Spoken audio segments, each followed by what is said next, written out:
নমস্কাৰ, মই ৰঞ্জন চৌধুৰী। 1971 আপোনালোকৰ পাৰ্টিকুলাৰ এই বছৰটো নিশ্চয় মনত থাকিব, বিশেষকৈ অসমৰ আগৰ মানুহ হওক বা নতুন প্ৰজন্ম হ'ল। মানে এয়া হ'লগৈ আপোনাৰ 1971 যোনটো আমাৰ কাট অফ ইয়াৰ বিদেশী বহিষ্কাৰৰ ক্ষেত্ৰত। গতিকে এইটো অসমীয়াৰ চবৰ মন মগজুত সোমাই আছে 1971। আৰু 1971 যিটো সময়ত ভাৰত পাকিস্তান যুদ্ধ, অৰ্থাৎ ইন্দিৰা গান্ধীৰ নেতৃত্বত পাকিস্তানক দুই টুকুৰা কৰা হৈছিলে, তেতিয়া ভাৰতবৰ্ষ এতিয়া অৱশ্যে যেনেকৈ বেছিকৈ অলপ ঢাক ঢোল পিটোৱা হৈছে, মানে মক ড্ৰিলৰ লৈ, কিন্তু আজিৰ পৰা প্ৰায় 54 বছৰ আগত অৰ্থাৎ 1971তো মক ড্ৰিল হৈছিলে। কাৰণ যুদ্ধৰ কালীন এটা মানে আমাৰ চিভিল যিবিলাক মানুহ, আমাৰ সাধাৰণ মানুহ যি চিভিল চেঞ্চ পঢ়োৱাকৈ চিভিল ডিফেন্স ফ'ৰ্চ যোনটো আছে, এই ফ'ৰ্চবিলাক সক্ৰিয় হয়। গতিকে আজি 7 মে ভাৰতবৰ্ষৰ কেইবাখনো জিলাত চহৰত হৈ আছে, আৰু তাৰে আমাৰ অসমতো হৈ আছে। অসমত বিশেষকৈ উজনি অসমতো আৰু নামনি অসমৰ কিছু কিছু চহৰ তেনেকৈ স্পেচিফিক আছে, হৈ আছে। তাৰমানে যুদ্ধ লাগিছেই আৰু ধৰি লওক, তাৰ কাৰণে এটা প্ৰস্তুতি। তো যুদ্ধৰ সময়ত আপুনি ক'লৈ যাব? যুদ্ধৰ সময়ত ক'ত যাব? যেতিয়া বানপানী হৈ গ'ল, ধৰি লওক আৰ্টিফিচিয়েল ফ্লাড হ'ল, কিবা হ'ল, তেতিয়াতো চৰকাৰে আমাক ইভেন এখন নাও দিব নোৱাৰে। আমি ডিব্ৰুগড়তো দেখিছোঁ, জাহাজ মন্ত্ৰী এখন নাও দিব নোৱাৰিলে, পিছত গৈ মানুহে এই কলগছেৰে নাও চাও বনাই কোনো ৰকম পাৰ হৈছে। আৰু এই বছৰতো ফ্লাড হ'বলৈ বাকী আছে। তো এই যে ডিজাষ্টাৰ মেনেজমেণ্টৰে পাৰ্ট হিচাপে মই ভাবোঁ এই মক ড্ৰিল এটা বিষয়। আৰ এটা দেশ আছে দেই, এয়া হ'লগৈ ছুইজাৰলেণ্ডৰ ভাষাটো কি জানেনে? ছুইজাৰলেণ্ডৰ ভাষা হ'ল, যদি আপুনি শান্তিত থাকিব বিচাৰে তেতিয়াহ'লে আপোনাক যুদ্ধ কৰিব লাগিব, কিন্তু বাংকাৰো লাগিব। কাৰণ যুদ্ধত আপুনি ক'ত যাব? এতিয়াতো ফ্লাড নহয় বা ভূমিকম্প নহয়, আপুনি কাৰণ আপোনাৰ শত্ৰুপক্ষক আপোনাক মাৰি পেলাব, গুলিয়াব, বম ব্লাষ্ট কৰাব। তো ক'ৰবাত সুৰক্ষিত জেগাত গৈ পাব লাগিব। আমাৰ ইয়াত ধৰি লওক ভাৰতবৰ্ষ বা অসমতে যিবিলাক বিল্ডিং কনষ্ট্ৰাকশ্যন হৈছে, তাততো বাংকাৰৰ কোনো ছিষ্টেমে নাই। তাত বাংকাৰ নাপালে আপুনি এইটো এপ্ৰুভেই নহ'ব আপোনাৰ বিল্ডিং। তাত এই বিল্ডিঙতো এটা বাংকাৰৰ প্ৰভিজন থাকিব লাগিব, মানে যেনে তেনে এটা থাকিব লাগিব, কিন্তু সেইটো নাই। আমাৰ ইয়াততো গ্ৰছ ভায়লেশ্যন হয়, ভায়লেশ্যন হোৱাৰ পিছতো বিল্ডিং হৈছে। তো মূল কথাটো হ'ল যে তাত ছুইজাৰলেণ্ডৰ পপুলেশ্যন 90 লাখ। 90 লাখ পপুলেশ্যনৰ কাৰণে 4 লাখ বাংকাৰ আছে। এইটো আমি ভাৰতবৰ্ষক কল্পনা কৰিব পাৰোঁ নেকি? 141 কোটি পপুলেশ্যনত আমাৰ বাংকাৰ কেইখন আছে? কিন্তু হয়, যুদ্ধৰ মহৰা হিচাপে বাংকাৰ, মক ড্ৰিল সেইবিলাক হৈ আছে, এইটো হোৱাটো উচিত। আৰু ছুইজাৰলেণ্ড এনেকুৱা এটা দেশ য'ত প্ৰতি বছৰ 1 ফেব্ৰুৱাৰী, এতিয়া কিন্তু আমাৰ অসমতো বা ভাৰতবৰ্ষত এই ছিষ্টেমটোৱে নাই। এতিয়া ধৰি লওক ঘটনাটো হোৱাৰ পিছতো আজি জাষ্ট এটা ডেমো, এটা মানে মক ড্ৰিলৰ নিচিনা হ'ব চবতে, মানে যাতে এটা এৱাৰনেছ বিল্ড আপ হয়। হয়, 1971তো মক ড্ৰিল হৈছিলে, নোহোৱা নহয়, কাৰণ মই আগতে কৈছোঁ যে 54 বছৰ পিছত হৈ আছে। কিন্তু কাৰণ দেখিছোঁ যে পেহেলগামৰ ঘটনাটো হোৱাৰ পিছত মানে একদম হিন্দু মানুহ যেতিয়া হত্যা কৰিলে, কাৰণ এইটোতো টাৰ্গেট আছে নহয়, এনেইতো আৰু হোৱা নাই। কাৰণ ইয়াৰ আগতো আমি দেখিছোঁ যে মানে টুৰিষ্টক জেনেৰেলি তেওঁলোকে আক্ৰমণ নকৰে। আৰু এয়াও মানে মনত থ'ব লাগিব যে আজি অত বছৰে, যোৱা 3 দশক পিছত প্ৰথমবাৰ স্বতঃস্ফূৰ্তভাৱে কিন্তু কাশ্মীৰী ৰাইজ ওলাই আহিছে, ওলাই আহি কৈছে যে এই মানে এই টেৰৰিষ্টে মানে আমাক সত্যানাশ কৰি দিলে, আমাক বৰবাদ কৰি দিলে। তেওঁলোকো ভাৰত চৰকাৰৰ লগত আছে, বিৰোধী পাৰ্টি আছে, আমি সকলো ভাৰতবাসী চৰকাৰৰ লগত আছোঁ। কিন্তু এই 71তো পাকিস্তানত হিন্দুসকলৰ ওপৰত বিশেষকৈ, কাৰণ হিন্দুসকলৰ যথেষ্ট অৰিহণা আছিলে এই বাংলাদেশ স্বাধীনতা আন্দোলনত। তাত একদম বাছি তাত কিন্তু মুছলমান হৈছে, কিন্তু হিন্দুসকলকো নিৰ্যাতন কৰা হৈছিলে, মৰা হৈছিলে।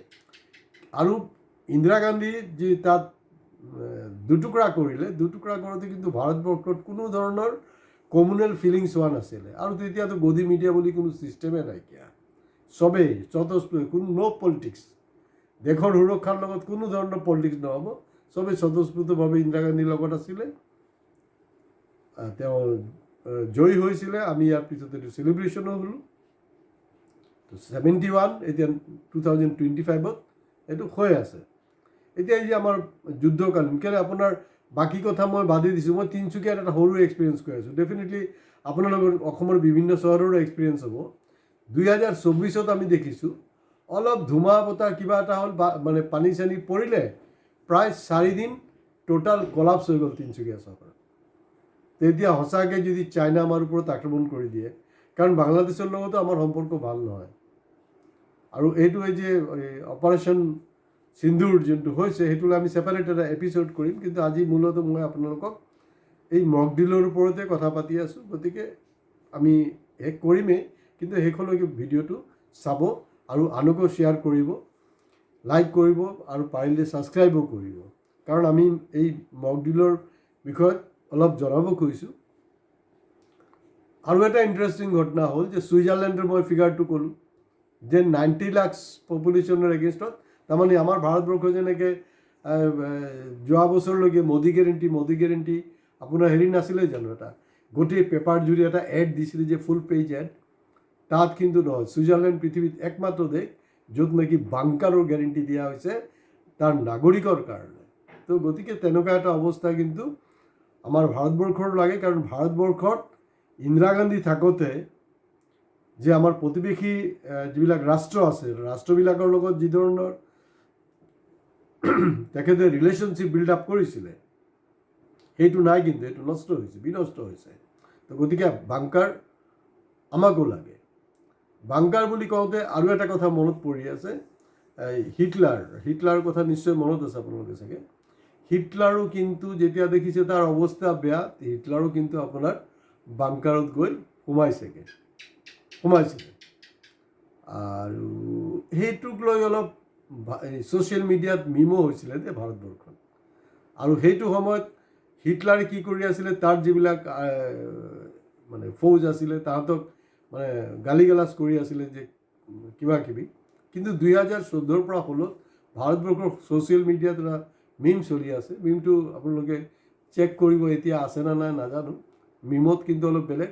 তেতিয়া মানে নতুন ৰূপত যোনটো হিটলাৰক দেখুওৱা হৈছে, তেখেতে মানে গদি মিডিয়াক গালি পাৰি আছিলে যে তহঁতি কি কৰি আছ, মোক বচা। তো এইটো হ'ল। আৰু এইটো কওঁতে মোৰ মনত পৰি আছে দেই, 2014 মানত আমি শুনিছিলোঁ নেকি, কোনোবাই কৈ আছিলে मैं फकीर हूँ, झोला छाप, झोला लेके चले जाऊंगा। এতিয়া ক'ত যায় বা বাংকাৰলৈ গুচি যায় না ক'ত যায় নাজানো। ডোনাল্ড ট্ৰাম্পৰ কথা কৈ আছোঁ। ডোনাল্ড ট্ৰাম্প এই 24তো আকৌ এটা টাৰ্ম আহিলে, কিন্তু প্ৰথমবাৰ যেতিয়া তেখেত জিকিছিলে, সেই জিকোতে আপোনালোকৰ নিশ্চয় এতিয়াও স্পষ্ট মনত আছে চাগে, ছ'চিয়েল মিডিয়াতো আছিলে, বিভিন্ন নিউজ পেপাৰতো আছিলে। অৱশ্যে অসমৰ নিউজ পেপাৰ বা অসমীয়া মিডিয়াত সেইবিলাক লৈ চৰ্চাটো কম হয়। তাৰ আমেৰিকাৰ যে আমেৰিকাৰ বগা পুলিচে তাৰ যে নিগ্ৰো আমেৰিকান যে আছে, তাক যে ৰাস্তাত যে মাৰি পেলাইছিলে, যিমান কষ্ট দি মানে মাৰিছিলে, সেইটো মনত আছে। সেইটো লৈ গোটেই আমেৰিকাত এটা প্ৰতিবাদ সৃষ্টি হৈছিলে। আৰু তাত সেই ব্লেক যে কমিউনিটি আছে, তাৰ লগত কিন্তু হোৱাইট যিবিলাক আমেৰিকান আছে, প্ৰগতিশীল বাওঁপন্থী গণতান্ত্ৰিক যিবিলাক আছে, তেওঁলোকেও কিন্তু স্বতঃস্ফূৰ্তভাৱে এইটো প্ৰটেষ্ট কৰিছিলে। আৰু এটা সময়ত গৈ হোৱাইট হাউচতো কিন্তু সেই মানে তাৰ যে বিক্ষোভ, যাতে ক্ষোভ, সেইটো কিন্তু হোৱাইট হাউচতো গৈ মানে তেওঁলোকে আক্ৰমণ কৰিলে। এনেকুৱা এটা ছিটুৱেশ্যন হৈছিলে। হোৱাইট হাউচৰ কথাটো অলপ হয়তো চাগে আপোনালোকে পাহৰি গৈছে। মই আকৌ অলপ মনত পেলাই দিব বিচাৰিছোঁ। যেতিয়া মানে আপোনাৰ ট্ৰাম্পৰ আগত যিজন প্ৰেচিডেণ্ট আছিলে, তেওঁ যেতিয়া জিকিলে, তেওঁ জিকোতে মানে সেইটো মানি লোৱা নাছিলে। তেতিয়াও আপোনাৰ ট্ৰাম্প বাহিনী গৈ তাত হোৱাইট হাউচত আক্ৰমণ কৰিছিলে। তেনেকুৱাকৈ অলপ মনত পেলাবলৈ চেষ্টা কৰক, প্ৰায় 8-9 বছৰ আগৰ কথা। তেতিয়া হোৱাইট হাউচত মানে তেওঁলোকে গৈ আক্ৰমণ কৰিছিলে আৰু সেই সময়ত কিন্তু হোৱাইট হাউচত মানে প্ৰেচিডেণ্ট ট্ৰাম্পৰ যোনটো ঘৰ প্ৰেচিডেণ্ট আৱাসত কিন্তু আপোনাৰ তাতো কিন্তু বাংকাৰ আছে দেই। সেই বাংকাৰত ডোনাল্ড ট্ৰাম্প তেওঁৰ পত্নী আৰু সন্তানক লৈ গৈ মানে এইটোত হেৰিত বাংকাৰত সোমাই গৈছিলে।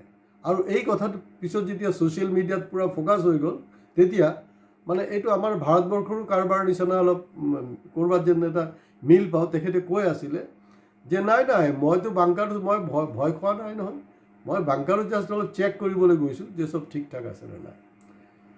ছুইজাৰলেণ্ড মূল কথালৈ আহোঁ যে ছুইজাৰলেণ্ডত প্ৰতি বছৰ 1 ফেব্ৰুৱাৰী আপোনাৰ স্কুলৰ যে ছাত্ৰ ছাত্ৰীবিলাক আছে তেওঁলোকক কিন্তু এইটো মেণ্ডেটাৰী।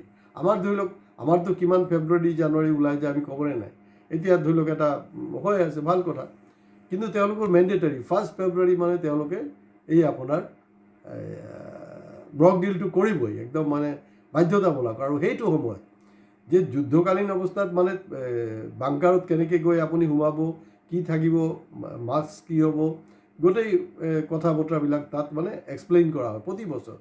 তো গতিকে এই বস্তুটো আমাৰ ভাৰতবৰ্ষতো হোৱাটো বাঞ্ছনীয়, খুব জৰুৰী হয়। কাৰণ এনেই আপোনাৰ মক ড্ৰিল কৰি যে আমি খুব ডাঙৰ এটা প্ৰস্তুতি আছোঁ আমি তেনেকুৱা নহয়। একচুৱেলি আমি অলপ ধুমুহা বতাহ হ'লে ডাঙৰকৈ পানী পৰিলেই আমাৰ টোটেল ছিষ্টেম ডিজাষ্টাৰ মেনেজমেণ্ট একদম নাইকিয়া হৈ যায়। আৰু এই সময়ছোৱাত অলপ সাৱধান থকাটো উচিত আৰু এৱাৰনেছ, আৰু বিশেষ বাংকাৰততো সোমাব, বাংকাৰ ক'ত আছে, মইতো দেখোন আমাৰ চহৰতে বাংকাৰ দেখা নাই। ক'ত মানে কিবা কাৰণত যদি চাইনা আমাৰ পৰা খুব বেছি দূৰত নাই নহয়, খুব বেছি দূৰত নহয় দেই, বিশেষকৈ উজনি অসমৰ পৰা চাইনা খুব বেছি দূৰত নহয়।